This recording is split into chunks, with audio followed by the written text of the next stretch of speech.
duas pesquisas divulgadas recentemente, uma do Paraná Pesquisas com intenção de voto para a presidência da República e outra do Instituto Conecta com a intenção de voto em Pernambuco. No campo nacional, o dado que foi mais explorado pela imprensa é que em uma das simulações, o ex-presidente Jair Bolsonaro tem 38,5%, seguido do presidente Lula com 33,3% e de Ciro Gomes com 9,7%. Mas essa é uma daquelas simulações de primeiro turno, onde os nomes são ajustados para o turno seguinte. Você não tem candidato contra candidato. Você teve uma simulação aí com 6 nomes e esses 3 se destacaram. O que é que se percebe nisso? Quando você leva esses nomes para um potencial segundo turno, o Bolsonaro aparece com 38,5%, mas se você soma os votos de Lula e Ciro, porque o eleitor de Ciro não vota em Bolsonaro e o eleitor de Lula não vota em Bolsonaro, é muito mais provável o eleitor do Ciro votar no Lula ou o eleitor do Lula votar no Ciro, quando você soma dá 43%, ou seja, seriam 4,5 pontos percentuais a mais que o Bolsonaro.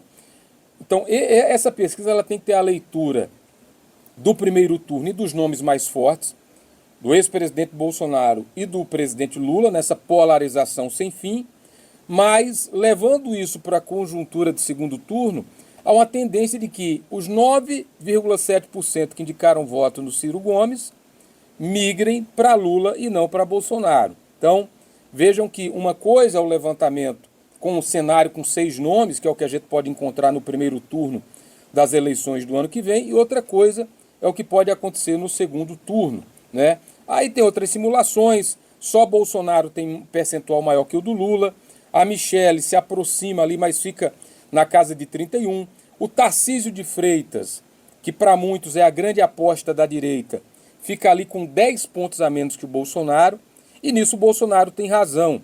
Ele falava ao SBT Notícias dizendo que é o nome mais competitivo da direita, e ainda é, em intenção, mas tem um problema chamado rejeição, que é também o problema do Lula, porque quem vota em Bolsonaro rejeita o Lula, quem vota em Lula rejeita Bolsonaro. Quer dizer, essa polarização acaba gerando no Brasil a eleição do menos rejeitado, e Bolsonaro, no momento, está inelegível pelas regras do jogo eleitoral.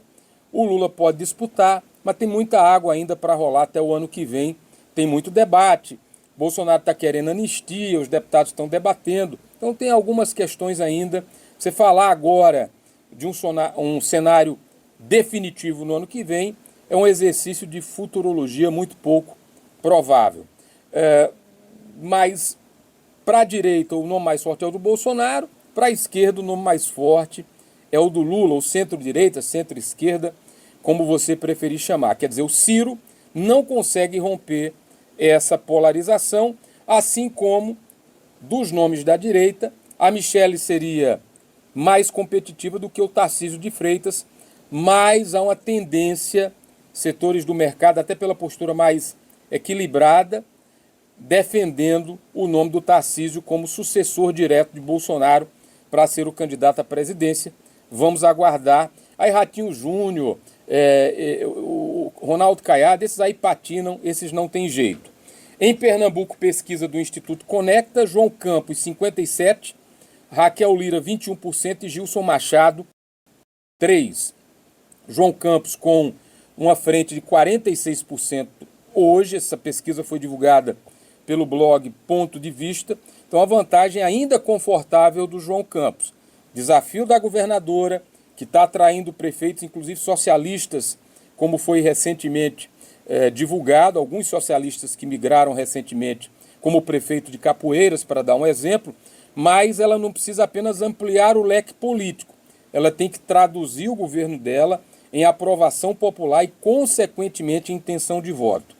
A Raquel tem que bater perna pelo Estado, melhorar a sua percepção geral junto à opinião pública, entregar obras de pedra e cal. Eu acho importantíssima, por exemplo, a ação de entrega de ônibus escolares, e alguns prefeitos comemorando, creches, né, como ela tem anunciado, cozinhas comunitárias, mais estrutura viária, hospitais, obras que dão maior impacto social precisam ter a divulgação fortalecida ou ter o fortalecimento dessas ações no plano de governo. O que sinalizam seus aliados deve acontecer agora, a partir já desse primeiro semestre de 2025, já a partir agora desse segundo semestre que se avizinha, porque a governadora teria bala na agulha, teria caixa e capacidade de investimento diante do dinheiro que captou para investir nessa reta final. A ideia seria gerar uma percepção